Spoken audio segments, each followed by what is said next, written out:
bacterial spectrum and antimicrobial resistance pattern of bloodstream infections in neutropenic and non-neutropenic adult cancer patients p. 83. Nadeem Sajjad Raja, Sunil Gupta, Bill O'Neill. DOI 10.4103/JPSIC.JPSIC_19_17. Background: bloodstream infections, BSI, in cancer patients remain associated with significant morbidity and mortality. The choice of an empirical antibiotic regimen is usually based on the local epidemiology of the microorganisms and their antimicrobial susceptibility profile. We present the spectrum and the antimicrobial susceptibility of the causative agents of BSI in adult cancer patients in East Sussex Healthcare Trust, ESHT, UK.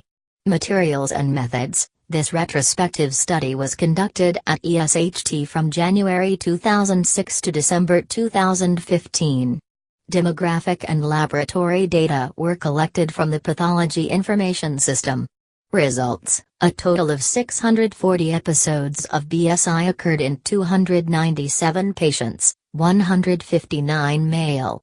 Of the 297 patients, 239, 80%, had hematology malignancies, whereas 54, 18%, had solid organ tumors.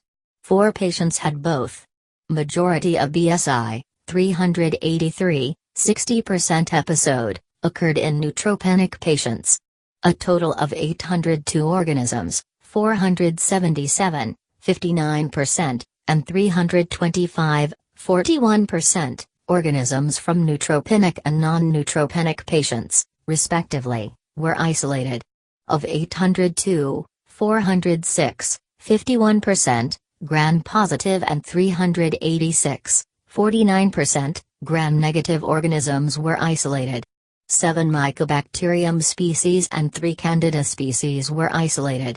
Most common organisms in neutropenic patients were coagulase-negative Staphylococcus, CoNS 22%, Klebsiella species, 14%, Escherichia coli, 13%, Streptococcus species, 10%, and Pseudomonas species, 10%.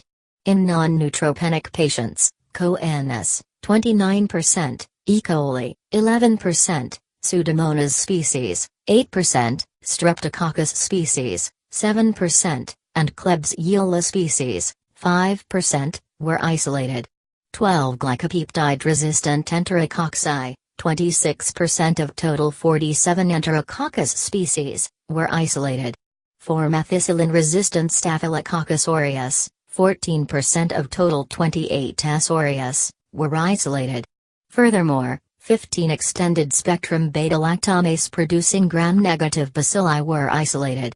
Among gram-negative organisms, more than 91% isolates were sensitive to piperacillin, tazobactam, ceftazidime and ciprofloxacin, and higher sensitivity rates, 95%, were recorded in gentamicin, polymyxin V and meropenem. Conclusion: this study highlights an ongoing trend towards gram-positive organisms causing BSI in cancer patients. The antimicrobial regimens used in our institution are highly effective against commonly isolated organisms. The identification and the antimicrobial susceptibility of the microorganisms causing BSI in cancer patients remain important to develop antimicrobial treatment strategies, including antimicrobial guidelines as well as infection control, and to prevent the spread of antimicrobial resistance.